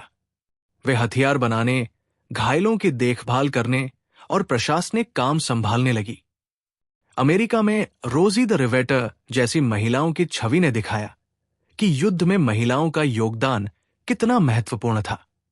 नागरिकों के जीवन में डर और असुरक्षा आम बात थी। रोजमर्रा की चीजें जैसे खाना, कपड़े और दवाइयां बहुत कम उपलब्ध थी। बच्चों और बुजुर्गों का जीवन विशेष रूप से कठिन था। भले ही कुछ लोग सुरक्षित स्थानों पर गए, लेकिन अधिकांश आबादी बमबारी और युद्ध की हिंसा के बीच फंसी रही। सामाजिक संरचना में भी बदलाव आया। शहरों की बर्बादी और विस्थापन ने समुदायों को अलग किया। लोग एक दूसरे की मदद कर रहे थे, लेकिन भय और तनाव हर जगह महसूस हो रहा था। युद्ध ने यह साबित कर दिया कि किसी भी युद्ध में केवल सैनिक ही नहीं, बल्कि पूरे समाज को संघर्ष और कष्ट झेलना पड़ता है। महिलाओं और नागरिकों की ये भूमिका युद्ध की पूरी कहानी में एक नया आयाम जोड़ती है। ये दिखाती है कि युद्ध केवल मोर्चों तक सीमित नहीं है, बल्कि इसका असर हर घर, हर व्यक्ति और हर समुदाय पर पड़ता है। द्वितीय विश्व युद्ध के दौरान बच्चों और युवा पीढ़ी पर प्रभाव अत्यंत गंभीर था। यूरोप और एशिया में युद्ध की भीषणता ने बच्चों की जिंदगी पूरी तरह बदल दी थी। स्कूल बंद हो गए, शिक्षा बाधित हुई और कई बच्चे अपने माता पिता खो बैठे। शहरों की बमबारी और हिंसा ने उनके बचपन को भय और संकट में बदल दिया। कई बच्चे युद्ध के मैदानों के बीच पल रहे थे।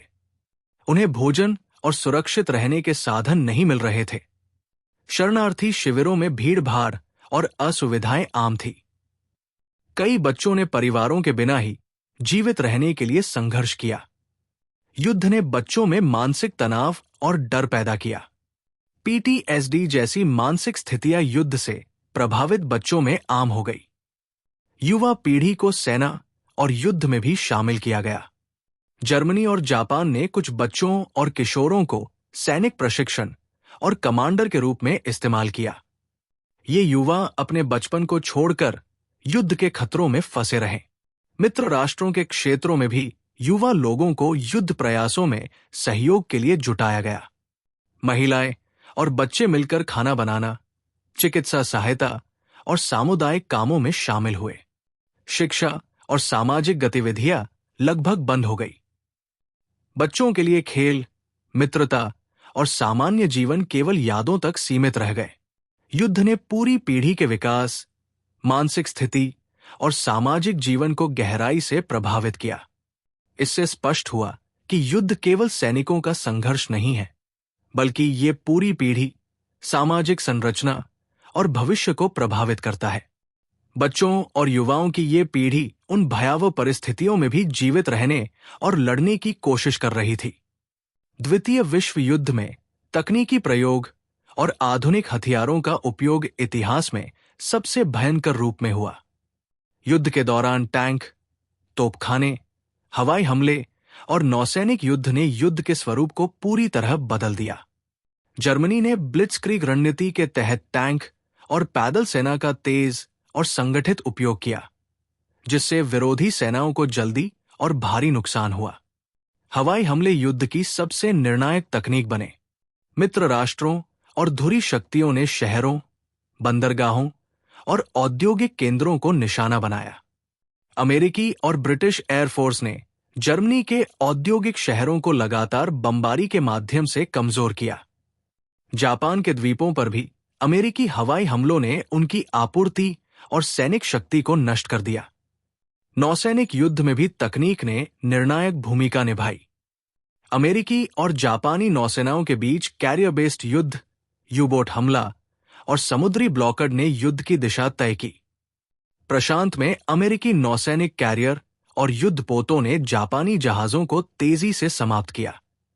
जासूसी और कोड ब्रेकिंग ने युद्ध की रणनीति बदल दी। मित्र राष्ट्रों ने जर्मन एनिग्मा और जापानी कोडों को क्रैक किया, जिससे कई हमले समय से पहले सफल हुए।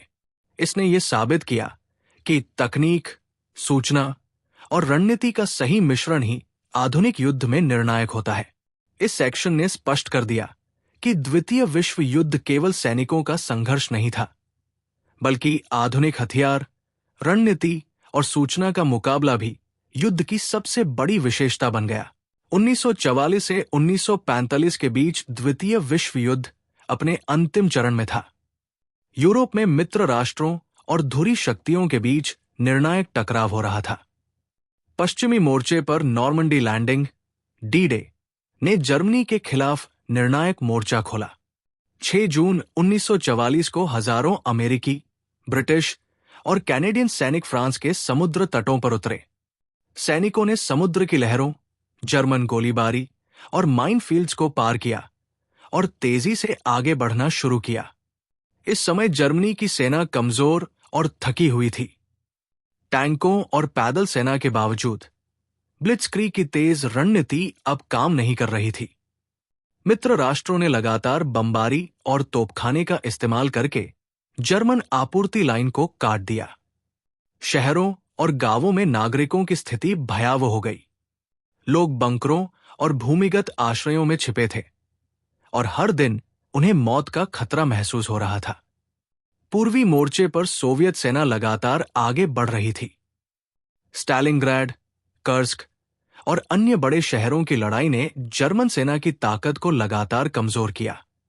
सोवियत सैनिक भारी संख्या और कठोर मौसम का फायदा उठाकर जर्मनी के शहरों पर कब्जा करने लगे।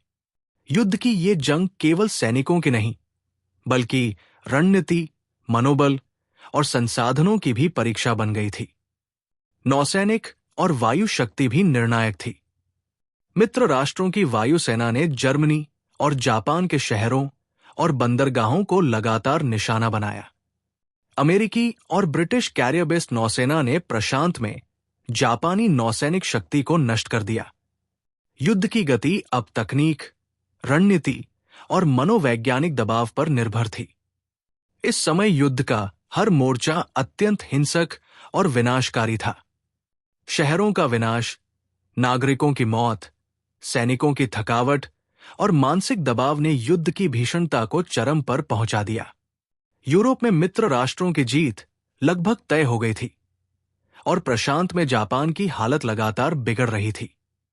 इस सेक्शन में यह स्पष्ट होता है कि द्वितीय विश्व युद्ध का अंतिम चरण पूरी तरह वैश्विक, तकनीकी और मनोवैज्ञानिक संघर्ष बन चुका था। युद्ध केवल मोर्चों पर नहीं, बल्कि हर शहर, हर नागरिक और हर सैनिक के जीवन में दिखाई दे रहा था। मित्र राष्ट्रों की रणनीति और धुरी शक्तियों की हताशा ने यह तय किया कि अब युद्ध के अंतिम निर्णय करीब है। 1945 के शुरुआती महीनों में युद्ध के अंतिम निर्णायक मोर्चे पूरी तरह स्पष्ट हो चुके थे। यूरोप में मित्र राष्ट्रों ने जर्मनी पर हर तरफ दबाव बढ़ा दिया था। पश्चिम से अमेरिकी और ब्रिटिश सेनाएं आगे बढ़ रही थी, जबकि पूर्व से सोवियत सेना तेजी से बर्लिन की ओर बढ़ रही थी। बर्लिन पर अंतिम घेरा बनाने के लिए सोवियत सेना ने भारी तोपखाने और पैदल सैनिकों का इस्तेमाल किया। शहर के चारों ओर भारी लड़ाई हुई और जर्मनी की सेना पूरी तरह थक चुकी थी। नागरिक बंकरों में छिपे थे और हर दिन बमबारी और गोलीबारी में फंसे हुए थे। पश्चिमी मोर्चे पर मित्र राष्ट्रों ने शहरों और कारखानों पर लगातार बमबारी जारी रखी। जर्मनी की आपूर्ति लाइनें कट चुकी थी, सैनिक थक चुके थे और मनोबल टूट चुका था। सैनिकों ने अंतिम दम तक लड़ाई की, लेकिन स्थिति असंभव थी। बर्लिन में जर्मनी की हार निश्चित थी। अप्रैल 1945 में सोवियत सैनिक शहर में प्रवेश कर गए। हिटलर ने अपने बंकर में आत्महत्या कर ली, जिससे जर्मनी की राजनीतिक और सैन्य संरचना पूरी तरह टूट गई। 8 मई 1945 को जर्मनी ने बिना शर्त आत्मसमर्पण कर दिया। यूरोप में द्वितीय विश्व युद्ध समाप्त हो गया। वहीं प्रशांत में अमेरिकी और जापानी सेनाओं के बीच अंतिम निर्णायक लड़ाई चल रही थी। अमेरिकी सेना द्वीप रणनीति, आइलैंड हॉपिंग से जापानी ठिकानों को धीरे धीरे घेरे में ले रही थी। जापानी सैनिक आखिरी दम तक लड़ रहे थे, लेकिन संसाधनों की कमी, अमेरिकी एयरफोर्स और नौसेना की ताकत ने उनकी लड़ाई असंभव बना दी थी। इस सेक्शन ने दिखा दिया कि युद्ध का अंतिम चरण केवल सैनिकों की लड़ाई नहीं था, बल्कि रणनीति, तकनीक और मनोबल की भीषण परीक्षा थी। यूरोप और प्रशांत दोनों मोर्चों पर निर्णायक कदमों ने तय कर दिया कि द्वितीय विश्व युद्ध अब अपने समापन की ओर बढ़ रहा है। अगस्त 1945 में हिरोशिमा और नागासाकी पर एटम बम गिराने के बाद जापान की स्थिति पूरी तरह गंभीर हो गई थी। शहरों का विनाश, रेडियो एक्टिव फॉलआउट और लाखों नागरिकों की मौत ने सरकार और सेना का मनोबल पूरी तरह तोड़ दिया। जापानी अधिकारी पहले भी आत्मसमर्पण के विचार से दूर थे, लेकिन हिरोशिमा और नागासाकी की तबाही ने स्थिति बदल दी। सैनिक थक चुके थे, संसाधन खत्म हो चुके थे और नागरिकों का जीवन असहनीय हो गया था। शहरों में रहने वाले लोग भूख, बीमारी और विनाश के बीच संघर्ष कर रहे थे। अमेरिकी एयरफोर्स और नौसेना ने लगातार दबाव बनाए रखा। जापान के बंदरगाह और शहर निशाने पर थे। समुद्री और हवाई ब्लॉकेड ने उनके संसाधनों और सैनिक शक्ति को कमजोर कर दिया। सैनिकों और नागरिकों दोनों का मनोबल टूट गया। अंत में 15 अगस्त 1945 को जापान ने औपचारिक रूप से बिना शर्त आत्मसमर्पण कर दिया। ये ऐतिहासिक क्षण था, द्वितीय विश्व युद्ध का अंतिम और निर्णायक मोड़। जापान की हार ने प्रशांत में शांति स्थापित की और विश्व युद्ध का अंत सुनिश्चित किया। युद्ध के बाद जापान और उसके नागरिकों के लिए पुनर्निर्माण और पुनर्वास की प्रक्रिया शुरू हुई। शहर बर्बाद थे, स्वास्थ्य और भोजन की आपूर्ति बाधित थी, लेकिन मित्र राष्ट्रों ने सुधार और सहायता के लिए कदम उठाए। इस सेक्शन ने दिखाया कि युद्ध केवल सैनिकों की लड़ाई नहीं है, ये नागरिक जीवन, शहरों की सुरक्षा और संसाधनों की उपलब्धता पर भी निर्भर था। हिरोशिमा और नागासाकी की घटनाएं युद्ध की भयावहता और तकनीकी विनाश का चरम उदाहरण है।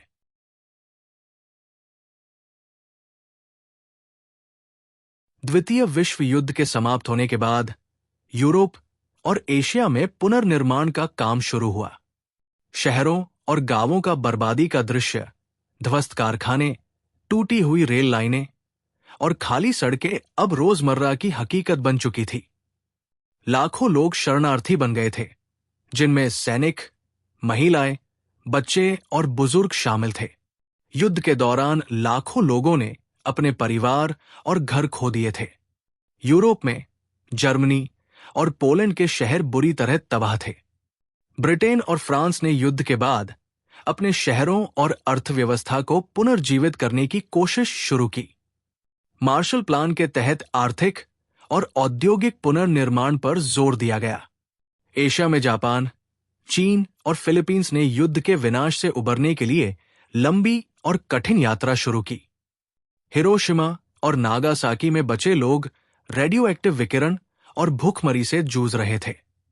अमेरिकी और अन्य मित्र राष्ट्रों ने पुनर्निर्माण, भोजन और स्वास्थ्य सहायता भेजी, लेकिन परिस्थितियां अभी भी कठिन थी। वैश्विक राजनीतिक नक्शा भी बदल गया।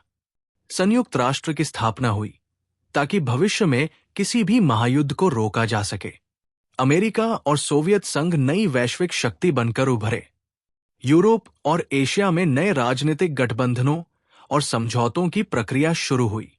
युद्ध ने यह स्पष्ट कर दिया कि केवल सैनिक संघर्ष ही नहीं, बल्कि सामाजिक, आर्थिक और राजनीतिक पहलुओं पर भी गहरा असर पड़ता है।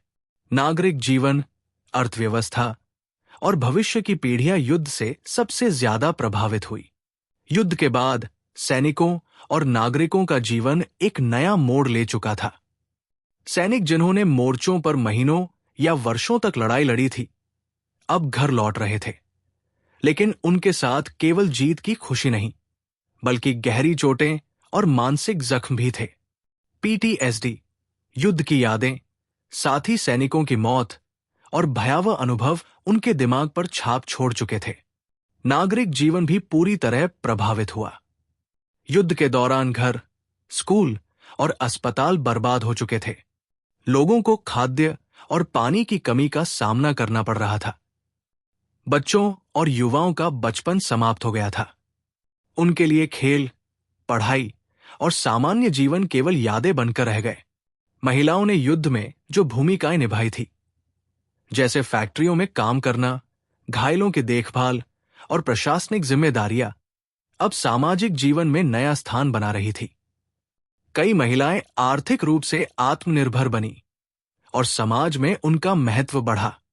सामाजिक संरचना में बदलाव स्पष्ट था।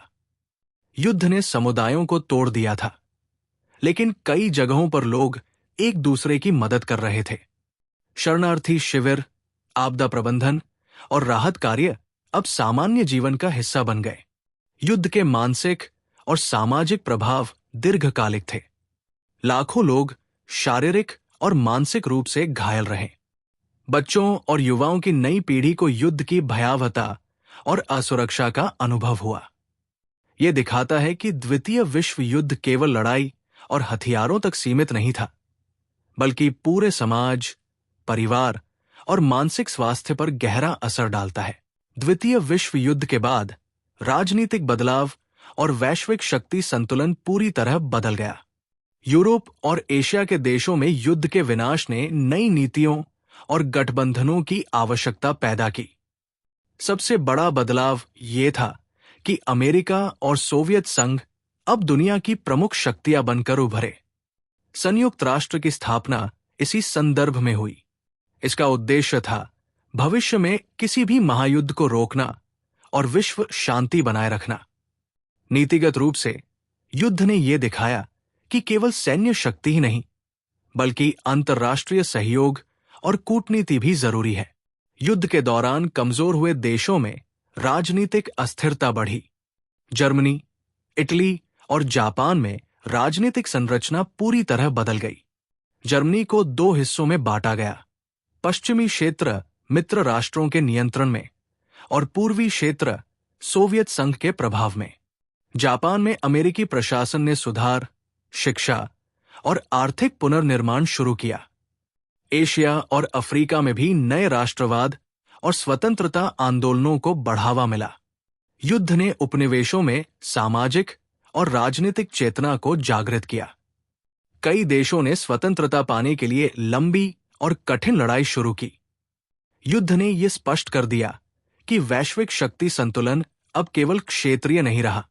आर्थिक, सैन्य और राजनीतिक शक्ति एक साथ काम करने लगी।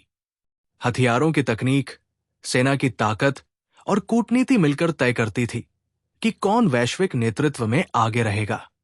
इस सेक्शन में यह दिखता है कि द्वितीय विश्व युद्ध केवल युद्ध की कहानी नहीं, बल्कि वैश्विक राजनीति और सामाजिक संरचना में परिवर्तन की भी कहानी है। द्वितीय विश्व युद्ध ने वैश्विक अर्थव्यवस्था और उद्योग पर अपार नुकसान पहुंचाया। यूरोप और एशिया के शहर बुरी तरह तबाह हो गए थे। कारखाने, रेलवे, बंदरगाह, बिजली के स्टेशन और भंडारण स्थल बमबारी और लड़ाई में नष्ट हो चुके थे। इसका असर न केवल वर्तमान उत्पादन पर पड़ा, बल्कि भविष्य के आर्थिक विकास को भी धीमा कर दिया। खाद्य और कच्चे माल की भारी कमी हुई। कई देशों में भूख और कुपोषण आम हो गया। युद्ध ने वैश्विक व्यापार को ठप कर दिया। माल की आवाजाही, निर्यात और आयात बाधित हो गए। मित्र राष्ट्रों और युद्ध से बचे देशों ने पुनर्निर्माण और व्यापार की नई योजनाएं बनाई। मार्शल प्लान यूरोप के पुनर्निर्माण का सबसे बड़ा उदाहरण था। अमेरिका ने पश्चिमी यूरोप के देशों को आर्थिक सहायता और तकनीकी मदद दी ताकि उद्योगों और बुनियादी ढांचे को जल्दी से फिर से खड़ा किया जा सके। जापान में अमेरिकी प्रशासन ने आर्थिक सुधार, कृषि और उद्योग को सुधारने के लिए कदम उठाए। युद्ध ने यह भी दिखाया कि आधुनिक युद्ध में केवल सैनिक और हथियार ही निर्णायक नहीं होते, बल्कि अर्थव्यवस्था और संसाधनों की रणनीति भी जीत और हार तय कर सकती है। जो देश आर्थिक रूप से मजबूत थे, वही युद्ध के बाद जल्दी उबर पाए। साथ ही युद्ध ने वैश्विक उद्योग और प्रौद्योगिकी को तेजी से बदल दिया। टैंक, विमान, नौसैनिक जहाज और हथियार निर्माण ने युद्ध तकनीक को नया रूप दिया। युद्ध के बाद इन तकनीकों का उपयोग शांति के समय में उद्योग और विज्ञान के क्षेत्र में किया गया। इस सेक्शन में स्पष्ट होता है कि युद्ध ने केवल सैनिक और नागरिक जीवन ही नहीं बदला, बल्कि वैश्विक आर्थिक और औद्योगिक संरचना को भी पूरी तरह प्रभावित किया। युद्ध के बाद समाज में सुधार और नागरिक जीवन की पुनर्निर्माण प्रक्रिया शुरू हुई। द्वितीय विश्व युद्ध ने जीवन की हर परत को प्रभावित किया था। स्कूल, कॉलेज और शिक्षा संस्थान बमबारी और लड़ाई से बर्बाद हो चुके थे। बच्चों और युवाओं के लिए शिक्षा की प्रणाली फिर से स्थापित करना प्राथमिकता बन गई। महिलाओं ने युद्ध में जो भूमिकाएं निभाई थी, वे अब सामाजिक जीवन में स्थायी बदलाव लेकर आईं। फैक्ट्रियों में काम करने, प्रशासन संभालने और बच्चों की देखभाल के अनुभव ने उन्हें आत्मनिर्भर और समाज में अधिक महत्वपूर्ण बना दिया। महिलाओं की नई भूमिका सामाजिक संरचना में बदलाव की दिशा में महत्वपूर्ण कदम साबित हुई। स्वास्थ्य क्षेत्र में भी सुधार की आवश्यकता थी। युद्ध में घायल सैनिक और नागरिक, रेडियोएक्टिव विकिरण के प्रभाव में आए लोग और महामारी की स्थिति ने स्वास्थ्य सेवाओं पर दबाव बढ़ाया। नए अस्पताल बनाए गए, स्वास्थ्य सुविधाएं बढ़ाई गईं और टीकाकरण तथा आपातकालीन स्वास्थ्य प्रबंधन के कार्यक्रम शुरू किए गए। शहरी और ग्रामीण क्षेत्रों में पुनर्निर्माण का काम शुरू हुआ। घर, सड़कें, बिजली और जल आपूर्ति फिर से बहाल की गई। शरणार्थी और विस्थापित लोगों को सुरक्षित आवास, भोजन और रोजगार देने की योजना बनाई गई। सामाजिक और सांस्कृतिक गतिविधियों को फिर से शुरू किया गया ताकि लोगों में सामुदायिक भावना और मानसिक संतुलन बहाल हो सके। युद्ध ने यह दिखाया कि केवल युद्ध जीतना ही पर्याप्त नहीं है। इसके बाद समाज और नागरिक जीवन को पुनः खड़ा करना भी निर्णायक होता है। शिक्षा, स्वास्थ्य, सामाजिक संरचना और नागरिक अधिकारों के सुधार ने वैश्विक समाज को एक नई दिशा दी। द्वितीय विश्व युद्ध का सबसे गहरा असर लोगों के मनोवैज्ञानिक जीवन पर पड़ा। युद्ध ने सैनिकों, महिलाओं, बच्चों और नागरिकों के दिमाग पर ऐसी छाप छोड़ी कि उसका प्रभाव कई सालों तक रहा। सैनिकों में PTSD, post traumatic stress disorder, आम हो गया। युद्ध की भीषण लड़ाई, साथ ही सैनिकों की मौत और लगातार खतरे ने उनके मानसिक स्वास्थ्य को हिला कर रख दिया। नागरिकों, विशेषकर बच्चों, ने बमबारी, विस्थापन और भूख का सामना किया। उन्होंने अपने बचपन और सुरक्षा को खो दिया। युद्ध के अनुभव ने उनके सोचने और महसूस करने की क्षमता पर गहरा असर डाला। कई लोगों में घबराहट, डर और अवसाद, डिप्रेशन के लक्षण दिखाई दिए। महिलाओं और शरणार्थियों ने भी भारी मानसिक दबाव झेला। युद्ध के दौरान अपने परिवार और प्रियजनों की सुरक्षा और जीवन की चिंता ने उन्हें शारीरिक और मानसिक रूप से थका दिया। PTSD, चिंता और डर की स्थिति समाज में आम हो गई। मानसिक स्वास्थ्य की समस्याओं ने सामाजिक और आर्थिक पुनर्निर्माण की गति को भी प्रभावित किया। विशेषज्ञों और डॉक्टरों ने युद्ध से प्रभावित लोगों के लिए मनोवैज्ञानिक सहायता केंद्र खोले। स्कूलों और समुदायों में बच्चों और युवाओं के लिए काउंसलिंग और सामाजिक कार्यक्रम चलाए गए। इससे स्पष्ट हुआ कि युद्ध केवल भौतिक विनाश नहीं करता, बल्कि मानसिक और भावनात्मक जीवन पर भी दीर्घकालिक प्रभाव डालता है। द्वितीय विश्व युद्ध ने मानव मस्तिष्क, सामाजिक जीवन और भावनाओं की सीमाओं को परखा। द्वितीय विश्व युद्ध के बाद वैश्विक राजनीतिक परिदृश्य पूरी तरह बदल गया। युद्ध ने अमेरिका और सोवियत संघ को विश्व की प्रमुख शक्तियों के रूप में स्थापित किया। यूरोप और एशिया के देश युद्ध की बर्बादी से उबरने के लिए संघर्ष कर रहे थे, लेकिन नई वैश्विक राजनीति ने भविष्य की दिशा तय कर दी। युद्ध के तुरंत बाद ठंडी लड़ाई, कोल्ड वॉर की शुरुआत हुई। अमेरिका और सोवियत संघ ने अपनी अपनी विचारधारा और सामरिक शक्ति का विस्तार करना शुरू किया।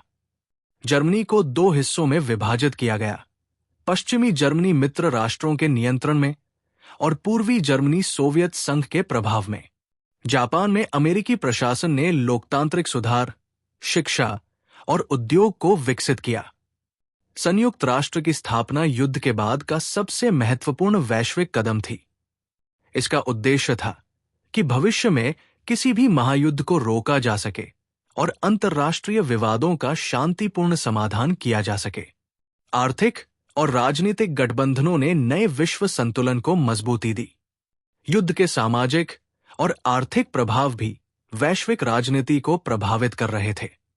युद्ध में भारी आर्थिक नुकसान और तकनीकी प्रगति ने देशों को नई नीतियां अपनाने के लिए मजबूर किया। वैश्विक शक्ति संतुलन केवल सैन्य शक्ति पर निर्भर नहीं रहा, बल्कि अर्थव्यवस्था, तकनीक और कूटनीति ने निर्णायक भूमिका निभाई। इस सेक्शन ने स्पष्ट कर दिया कि द्वितीय विश्व युद्ध केवल सैनिक संघर्ष नहीं था। यह वैश्विक राजनीतिक, सामाजिक और आर्थिक संरचना को पूरी तरह बदलने वाला ऐतिहासिक मोड़ था। द्वितीय विश्व युद्ध का समापन 1945 में पूरी दुनिया के लिए ऐतिहासिक मोड़ था। यूरोप में जर्मनी की हार और बर्लिन पर सोवियत सेना के प्रवेश ने यह तय कर दिया कि युद्ध समाप्त हो गया। प्रशांत में हिरोशिमा और नागासाकी पर एटम बमबारी ने जापान को आत्मसमर्पण करने पर मजबूर कर दिया। 15 अगस्त 1945 को जापान ने औपचारिक रूप से बिना शर्त आत्मसमर्पण किया। युद्ध के परिणाम ने पूरी मानवता को सिखाया कि अत्यधिक आक्रामकता, तकनीकी शक्ति और राजनीतिक महत्वाकांक्षा अगर संतुलित न हो तो विनाश अपरिहार्य है। लाखों सैनिक मारे गए, शहर बर्बाद हुए और नागरिक जीवन गहरी चोट से प्रभावित हुआ। यूरोप और एशिया के कई हिस्सों में अर्थव्यवस्था और सामाजिक संरचना को पुनर्निर्माण की आवश्यकता पड़ी। सैनिकों, महिलाओं, बच्चों और शरणार्थियों ने युद्ध के मानसिक और शारीरिक दर्द को सहा। पीटीएसडी, अवसाद और सामाजिक अस्थिरता लंबे समय तक लोगों के जीवन में असर डालती रही। युद्ध ने दिखा दिया कि केवल सैनिक मोर्चे पर जीतना पर्याप्त नहीं, बल्कि युद्ध के बाद सामाजिक, आर्थिक और मानसिक पुनर्निर्माण भी निर्णायक है। वैश्विक राजनीति में बदलाव स्पष्ट हुआ। अमेरिका और सोवियत संघ दुनिया की प्रमुख शक्तियां बनकर उभरे। संयुक्त राष्ट्र की स्थापना ने भविष्य के संघर्षों को रोकने की दिशा में पहला कदम रखा। नए राजनीतिक गठबंधन, आर्थिक योजनाएं और तकनीकी सुधारों ने युद्ध के विनाश से उबरने का मार्ग तैयार किया। द्वितीय विश्व युद्ध ने आधुनिक युद्ध, वैश्विक राजनीति, आर्थिक और सामाजिक संरचना और मानव मानसिकता की सीमाओं को पूरी तरह बदल दिया। ये केवल इतिहास की सबसे बड़ी लड़ाई नहीं थी, बल्कि मानवता के लिए चेतावनी और शिक्षा भी थी कि युद्ध का प्रभाव केवल तत्काल नहीं होता, बल्कि ये आने वाली पीढ़ियों तक जीवन, सोच और समाज को प्रभावित करता है।